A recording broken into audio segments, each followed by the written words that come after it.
Bismillahirrahmanirrahim. Assalamualaikum warahmatullahi wabarakatuh. Alhamdulillah. Wassalatu wassalamu ala Rasulillah Sayyidina Muhammad ibn Abdullah. Wala hawla wala quwwata illa billah.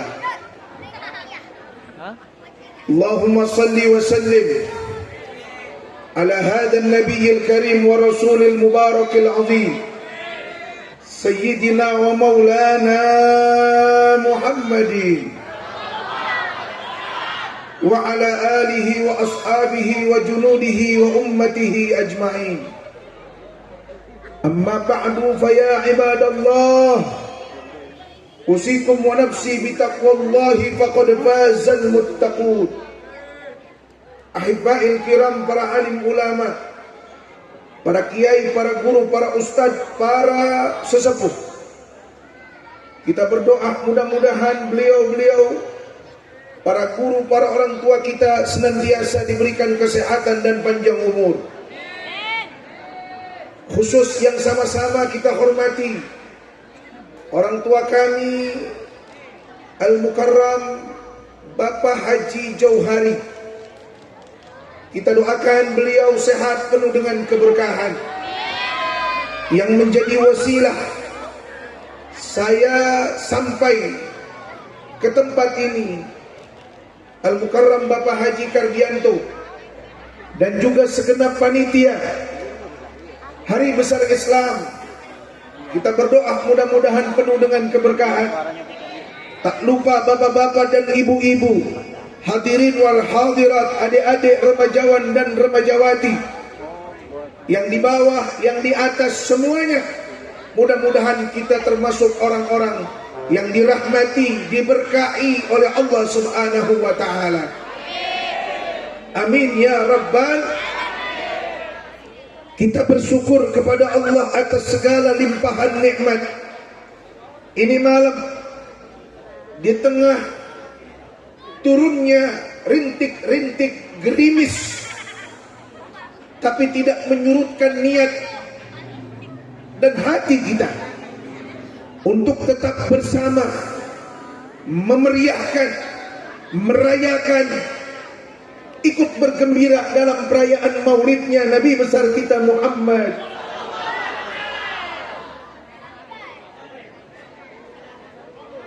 Diam, kamu jangan tahu, kita lagi ngaji ya. Saya diundang sama panitia, Anda diundang sama panitia, kita tamu, betul nggak? Yang kita lagi mau cerita ini cerita manusia yang paling mulia. Tawa boleh pada tempatnya, betul? Dengerin. Salawat dan salam marilah kita sanjungkan kepada manusia yang paling mulia di sisi Allah, junjungan Nabi besar kita Muhammad, Sayyidul Kaunaini wa Tsaqalain, pemimpinnya para nabi dan rasul, orang yang teramat mencintai umatnya. Beliau katakan dalam sabdanya, Ati babal jannati yawmal qiyamati fa astaftihu fa qala al-khazinu man anta fa aqulu Muhammadun. Nanti hari kiamat, kata Nabi, aku akan datangi surga dan aku ketuk pintu surga. Penjaga surga akan bertanya, siapa engkau duhai pemilik wajah yang paling indah? Aku Muhammad. Aku adalah Rasulullah Muhammad sallallahu alaihi. Gembira malaikat penjaga surga. Apa yang dia katakan kepada Rasulullah? Ya Rasulullah, bika umirtu, aku diperintahkan oleh Allah menunggumu, dan aku diperintahkan oleh Allah untuk tidak membuka pintu surga sebelum engkau dan umatmu masuk ke dalam surga. Amin ya Rabbal. Amin ya Rabbal. Jadi keberuntungan yang pertama, kita bersyukur kepada Allah karena kita beruntung dijadikan umatnya Nabi besar Muhammad sallallahu alaihi wa alihi wasallam. Jadi manusia yang beruntung, manusia yang beriman kepada Nabi Muhammad. Orang tua yang beruntung, orang tua yang beriman kepada Nabi Muhammad. Anak muda yang beruntung, anak muda yang beriman kepada Nabi Muhammad. Ibu-ibu yang beruntung adalah ibu-ibu yang beriman kepada Nabi Muhammad. Anak-anak yang beruntung adalah anak-anak muda yang beriman kepada Nabi besar Muhammad sallallahu alaihi wa alihi wasallam. Ini malam kita kumpul. Ini malam kita hadir. Kita berijtima. Sejatinya sebenarnya kita ingin bertemu dengan Nabi Muhammad. Tapi kita sadar bahwa Nabi telah wafat 1400 tahun yang lalu. Jauh dari zaman di mana kita hidup di dalamnya. Nabi hidup 14 abad yang lalu. Kita datang kemari pengen apa? Sebenarnya kita pengen ketemu dengan Nabi Muhammad. Tapi Nabi telah tiada. Insya Allah cinta itu tetap hadir di dalam hati dan sanubari kita, jiwa kita, bahwa kita mencintai Nabi Muhammad dan kita mati dalam keadaan beriman kepada Nabi Muhammad, dan kita akan kumpul menjadi tetangga, menjadi sahabat, orang yang dekat dengan Sayyidina Muhammad. Sayyidina Muhammad, manusia yang paling tampan, manusia yang paling rupawan, manusia yang paling wangi, manusia yang paling membahagiakan. Jangan mendengar ucapannya, jangan ngobrol berbicara dengannya, mendengar nasihat-nasihatnya, memandang wajahnya, kata sahabat, sungguh membahagiakan. Man ra'a wajhaka ya Sa'ad ya kariman walidaini hauduka safil mubarak wirduna yauman nusuri.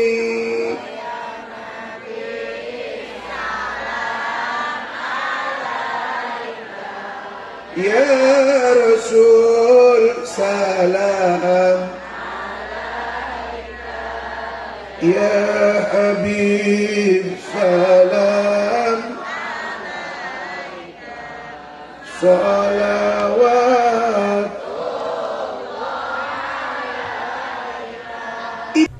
Jadi ini anak muda semua perhatikan. Saya lihat jamaah ini kebanyakan anak-anak remaja. Anda tidak salah.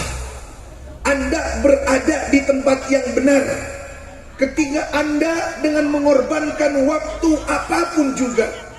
Bahkan ada adik-adik yang nyampe naik ke atas masjid dengan segala resiko luar biasa. Terusin, ya, ini pahalanya lebih gede daripada yang di bawah, karena resikonya lebih besar daripada yang di bawah. Resikonya nyungsep, ya. Hati-hati ya, yang di atas hati-hati, dengarkan.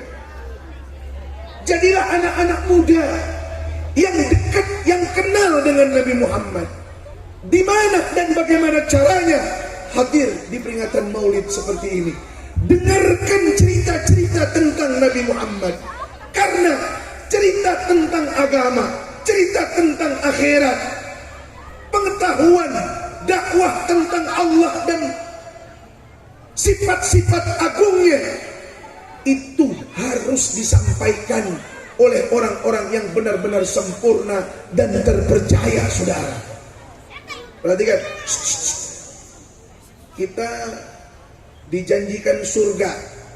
Sampai saat ini ada nggak yang pernah lihat surga?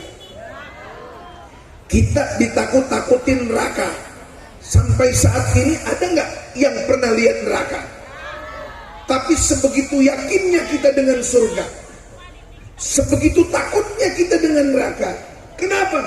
Karena kita percaya oleh orang yang membawa tentang kabar ini. Siapa? Nabi besar Muhammad. Manusia yang paling jujur. Perhatikan, manusia yang paling jujur, manusia yang paling benar, manusia yang gak pernah bohong sama sekali. Sayyiduna Muhammad Sallallahu alaihi wasallam. Anak-anak muda seperti antum, seperti kalian ini, masa-masanya mencari jati diri. Jangan sampai kehilangan arah. Maka kalian butuh tuntunan, kalian butuh figur, kalian butuh contoh, kalian butuh teladan, kalian butuh inspirasi.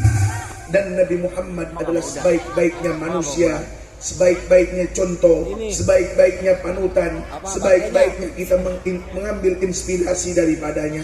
Insya Allah. Perhatikan, ini mau ditinggal juga nggak apa-apa. Dari kecil Nabi Muhammad dididik langsung oleh Allah.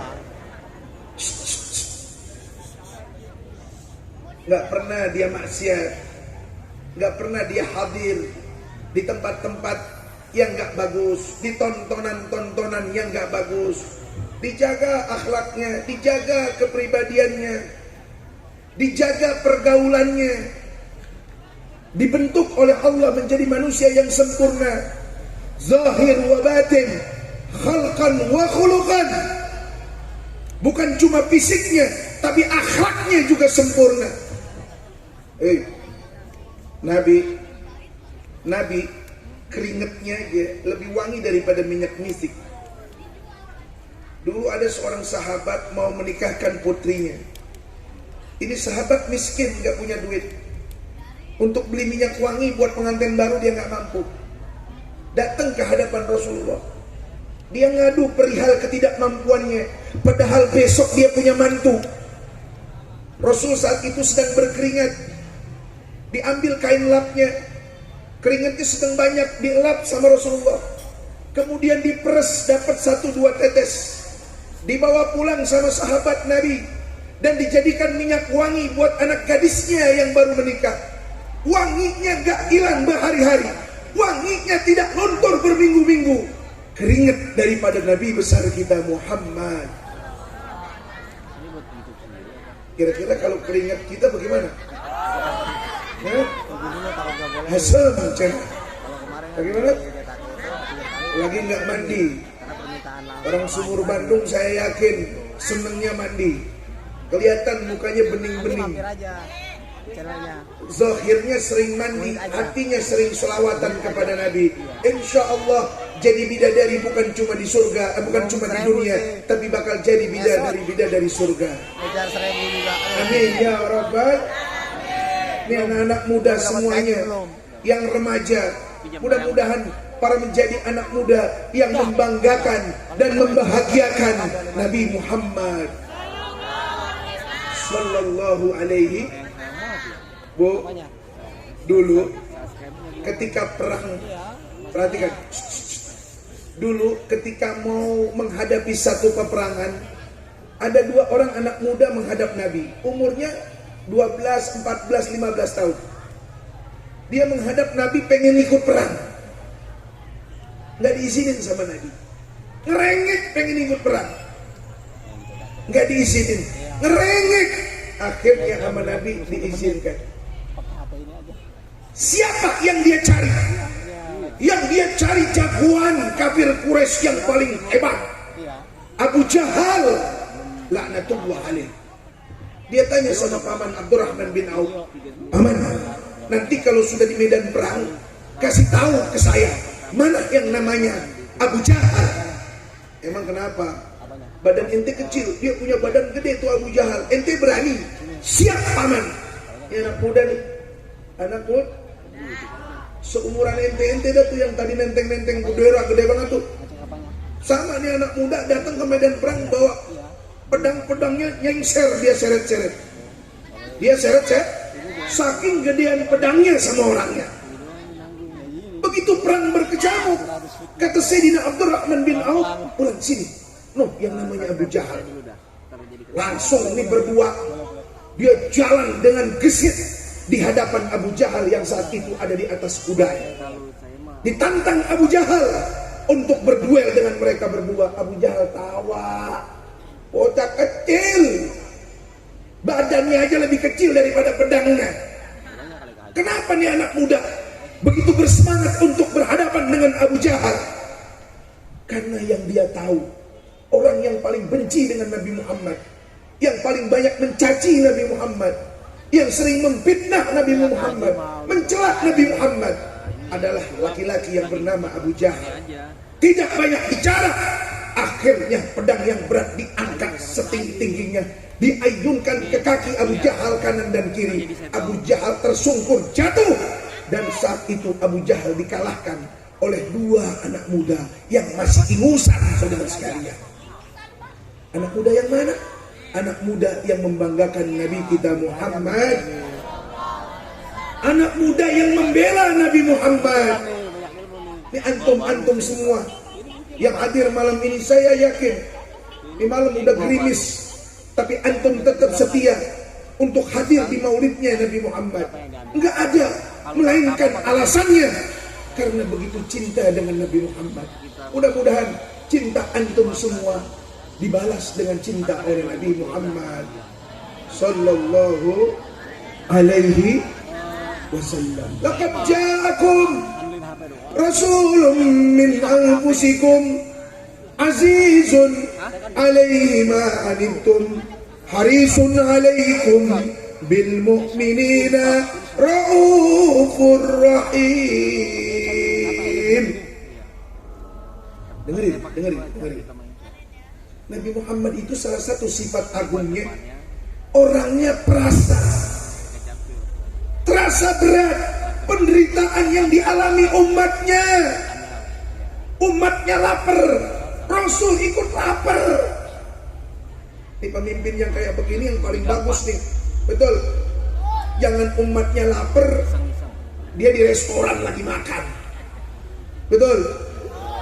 Ada yang model begitu. Rakyatnya susah, dia masa bodoh, yang penting gua senang. Pemimpin-pemimpin yang model begini, yang dia kenyang, tidurnya enak, pules di atas kasur yang empuk, di atas bantal yang lembut, sementara rakyatnya sengsara, susah.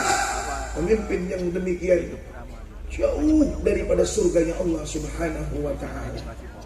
Na'udzubillah. Nabi periksa satu-satu sahabatnya, mana yang sedang menderita. Nabi perhatian betul dengan umatnya. Dengerin. Dulu ada sahabat Nabi namanya Sumamah. Dulu sahabat Nabi ada yang namanya Zulaibib. Ini saya mau cerita nih. Bu, maulid itu cerita tentang Nabi Muhammad. Itu maulid, biografi.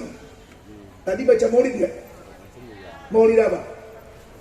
Simtud Durar Imam Al-Habib Ali bin Muhammad bin Husain Al-Habsi, Syewur Hadramaut. Perhatikan. Jadi maulid itu pasti harus isinya cerita hal-hal yang berkaitan dengan Nabi Muhammad.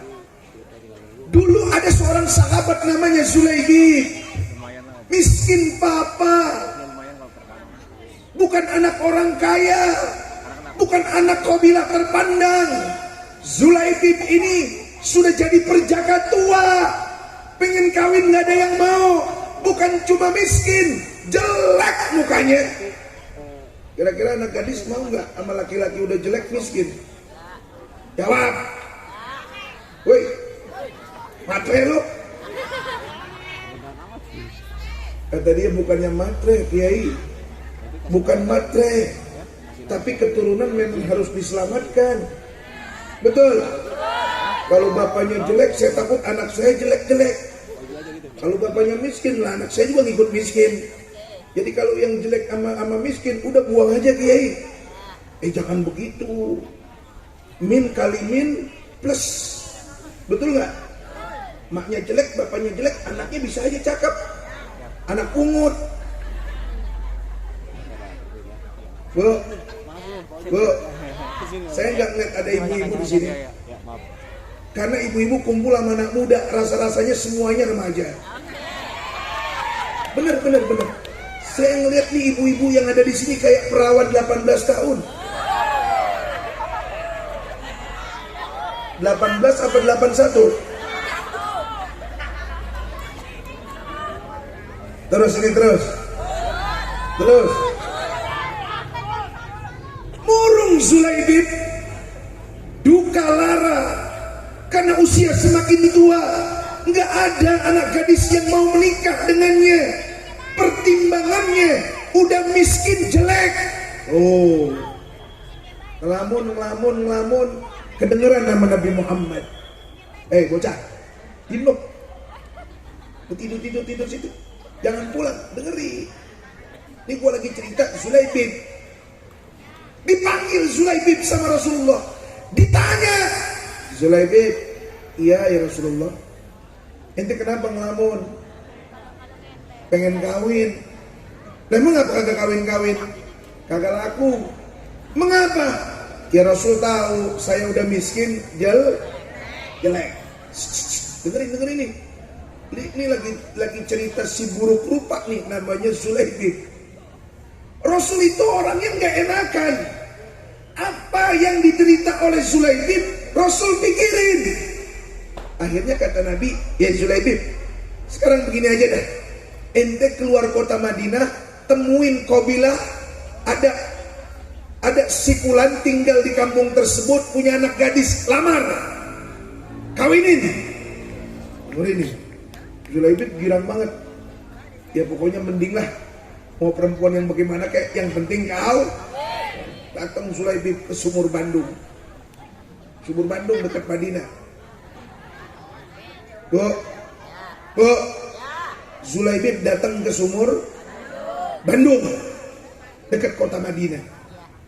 Sampai di Sumur Bandung, dia tanya-tanya, si Fulan bin Fulan di mana rumahnya?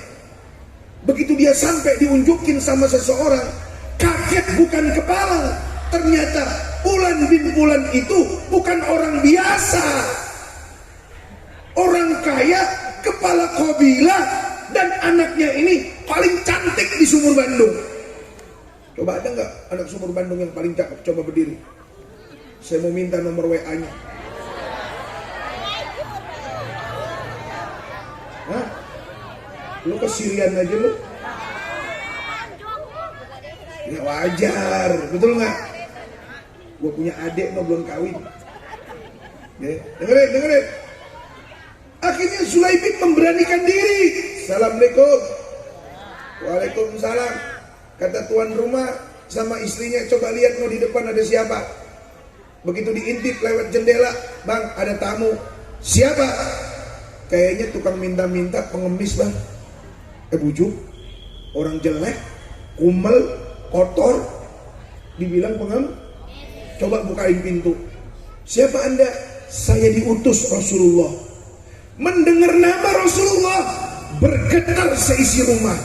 Langsung dipersilahkan, dihormat, disajikan makanan, buah-buahan, kurma yang manis, susu yang indah, dipetik kayak apa? Dipotongin kambing, dijamu Zulaibib. Karena kenapa? Ini adalah utusan baginda Nabi besar Muhammad. Dihormat Zulaibib. Kemudian ditanya, tujuannya apa Rasulullah mengutusmu kemari wahai kisanak? Zulaibib bilang, Tuan, ini mohon maaf, katanya Tuan punya anak gadis. Ya, saya datang kemari diutus Nabi Muhammad untuk melamar anak gadis Tuan.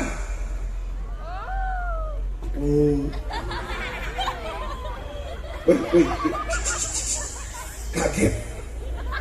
Kaget bukan kepala. Ada anak muda setengah tua, mukanya jelek, kelihatannya miskin.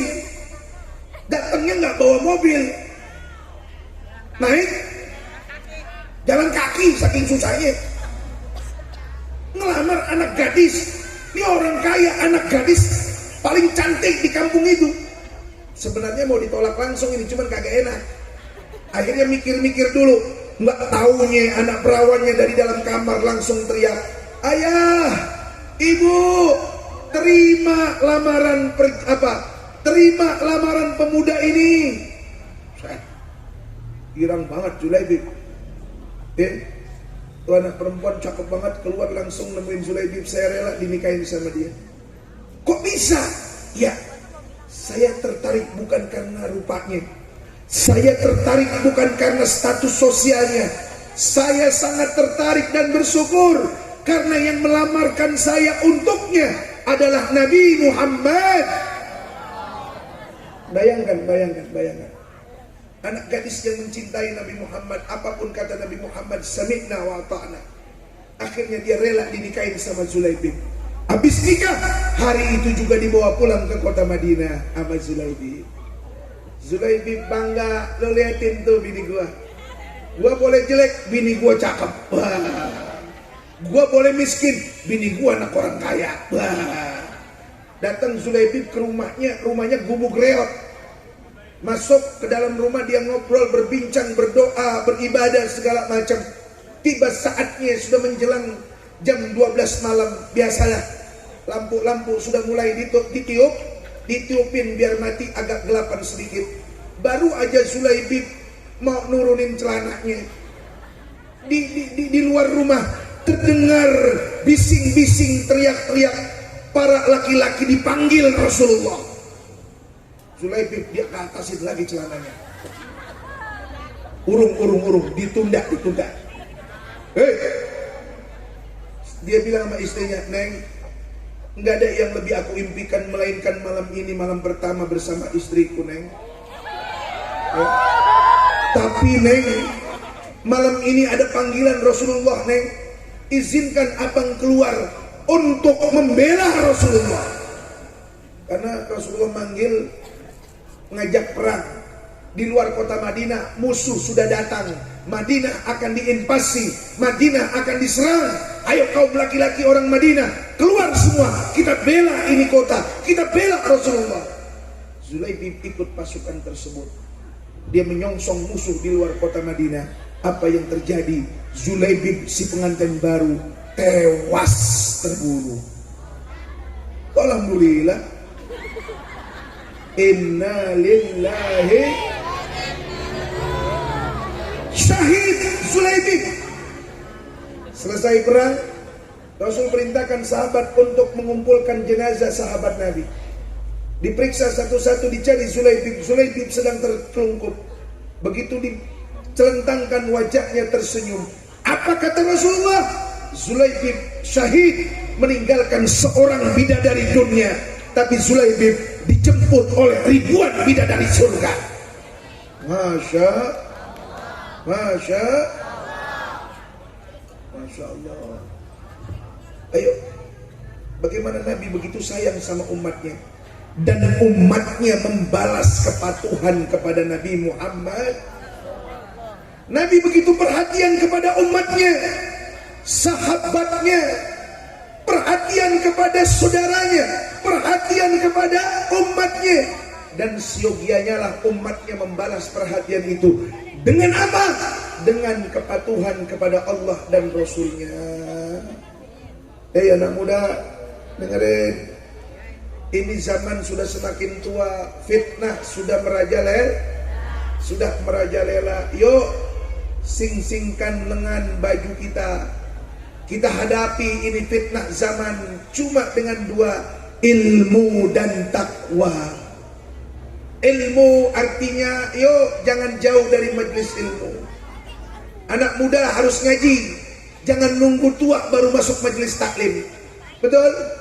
Sebab kalau nunggu tua baru masuk majelis taklim, belum tentu sampai tua. Berapa banyak anak muda yang mati layu sebelum berkembang, saudara sekalian.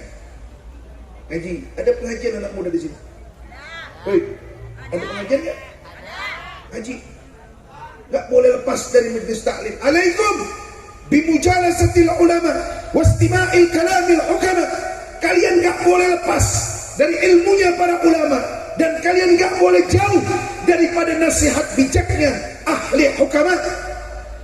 Dengerin orang-orang yang ahli nasihat, yang enak kalau ngomongnya, nasihatnya nggak harus dihafal Quran, nggak harus dia ahli fikih. Kalau nasihatnya enak, dengerin. Tapi ibadah Anda tidak akan sempurna kalau Anda jauh dari para ulama. Belajar fikih yang benar, bab wudu, bab istinja, cebok, perempuan ada istihadah, haid dan nifas, laki-laki ada usia balik, bagaimana mandi junub dan lain sebagainya. Duduk di majelis ilmu. Kalau kita punya kesempatan yang kecil-kecil, masuk ke pondok pesantren, belajar sama ustadz, belajar sama kiai. Betul? Betul? Tapi kalau kita nggak punya kesempatan untuk masuk ke pondok pesantren, jangan minder, jangan pesimis. Anda bisa hadir di pengajian-pengajian yang ada di kampung saudara. Yang penting jangan jauh dari para ulama, jangan jauh dari para habaib. Insya. Sekarang ini saya gembira, senang luar biasa. Belakangan ini majlis-majlis ta'lim, majlis-majlis maulid, majlis-majlis sholawat menyebar di mana-mana. Alhamdulillah. Kemarin dan hari ini saya ceramah beberapa SMA negeri. 2 tahun mereka, Anda semua nih anak-anak remaja nggak sekolah karena ada COVID-19. Betul? Tadinya kita khawatir, jangan-jangan dia nggak pada sekolah. Yang didik ini hal-hal yang nggak benar yang mereka tonton di channel-channel YouTube dan lain sebagainya. Tapi alhamdulillah itu semua tidak terjawab. Karena pada kenyataannya anak-anak remaja yang sekolahnya ditutup selama 2 tahun, mereka ngaji di majelisnya para ustadz, di majelisnya para kiai, di majelisnya para habaib. Alhamdulillah. Tuh lihat, Maulid Simtud Doror sudah masuk ke Sumur Bandung. Ini tanda, oh berarti ya tarikahnya para habaib sudah masuk kemari. Alhamdulillah. Nggak ada yang bisa nyelamatin kita. Yuk kita ikut tarikahnya mereka. Cintai keluarganya Nabi Muhammad, cintai ulamanya Nabi Muhammad, cintai ustadz-ustadznya Nabi Muhammad, cintai kiai-kiainya Nabi Muhammad. Siapa mereka? Mereka adalah orang-orang yang istiqomah menjalankan, membela agamanya Nabi besar Muhammad sallallahu alaihi. Terutama diri kita dulu nih. Saya senang melihat anak-anak remaja tutup auratnya. Alhamdulillah. Ya mudah-mudahan bukan hanya di pengajian tutup aurat, tapi ketika olahraga minggu pagi jalan kaki tetap tutup auratnya. Betul? Betul? Hei, perhatikan. Seorang ratu di Inggris yang berkuasa lebih daripada 70 tahun. Namanya Ratu Elizabeth yang kemarin wafat di Inggris. Sampai wafatnya kulit tangannya nggak pernah tersentuh oleh orang sembarangan. Betul? Dia selalu pakai sarung tangan. Nggak sembarang orang salaman, selalu pakai sarung. Itu orang yang nggak ngerti agama, tapi terlihat terhormat karena menjaga diri dan kehormatannya. Anak-anak gadis yang nggak sembarang bersentuhan, nggak sembarangan nempel-nempelan, kecuali dengan orang yang mahram, bapaknya, kakaknya, keponakannya, nggak sembarangan, dia jaga dirinya. Anda lebih mulia daripada ratu-ratu dunia manapun, karena Anda akan menjadi ratunya surga Allah Subhanahu wa Ta'ala. Jangan jadi perempuan murahan. Betul nggak? Betul nggak? Jadi suami belum udah bebas. Malam minggu dijemput, cuma dibeliin bakso 15.000. Bakso 15.000. Karena modalnya malam minggu cuma 50.000. 25.000 buat beli bensin Pertalite, kemudian 15.000 buat traktir bakso. Pulanginnya jam 1 malam. Itu juga anak perawan orang udah pada lecet, saudara sekalian. Ada yang begitu? Gapokin. Laki-laki apa model begitu? Jadi laki-laki bertanggung jawab. Betul nggak? Anda mengaku cinta, ya datangi orang tuanya. Bapak, saya Udin Pak.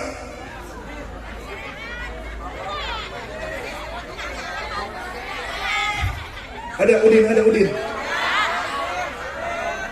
Bapak lo.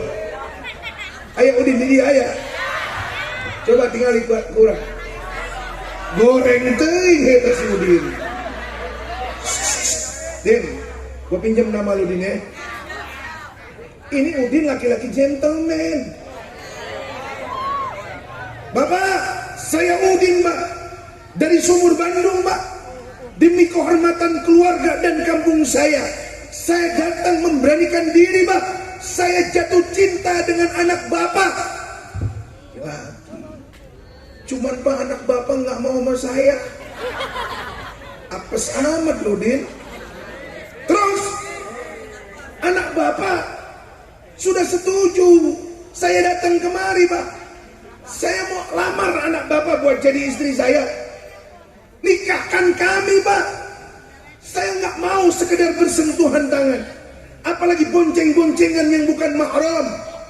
Saya ingin halal, punya keturunan yang halal, berkah dari Allah, dapat rezeki yang halal. Itu baru laki-laki. Ini laki-laki janjian via WhatsApp di pinggir jalan. Loh, dicabok koin sia. Isinkeun. Ya, bikin malu. Di pundak Anda itu ada predikat remaja muslim. Ustadz masih muda, nggak apa-apa. Saya nikah umur 22 tahun. Istri saya umur 20 tahun. Sekarang 41 tahun. Habis nikah lagi saya. Dua bini gua. Makanya gua lagi nyari lagi nih buat yang ketiga.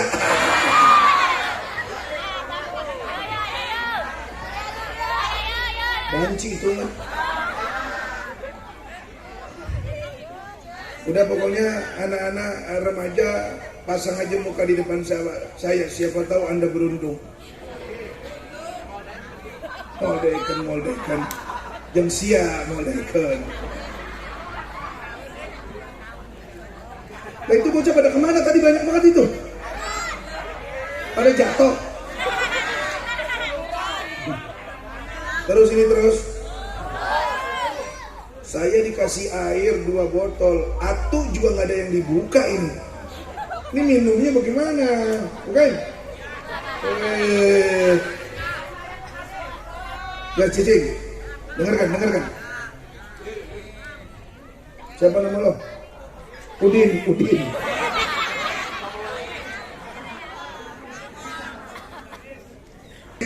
Orang Betawi ini, bunting. Anda ke Alfamart, di samping kasir ada yang mereknya Sutra, ada yang mereknya apa? Lo diam dengerin, Udin. Sia dicabok poin sia. Artinya segala fasilitas dosa itu siap ada di mana-mana, saudara. Artinya apa? Dulu investor datang ke kampung kita mau bikin bioskop, ngamuk. Kiainya ngamuk, ustadznya ngamuk. Gak setuju kalau ada bioskop, bisa merusak tatanan akhlak anak-anak muda di Sumur Bandung. Satu bioskop berdiri, satu kampung ngamuk semua. Sekarang bioskopnya udah bukan di pinggir jalan, bioskopnya di dalam kantor. Betul nggak? Betul nggak? Menang lagi aja gua. Dengan panggung yang tinggi, kita cuma bangga dengan Ustadz Qori yang banyak, hadir jamaah yang banyak. Enggak, Maulid Nabi itu ukuran barometer keberhasilannya adalah ketika Maulid Nabi itu mampu membawa perubahan ke arah yang lebih baik. Yuk, besok sholat subuh.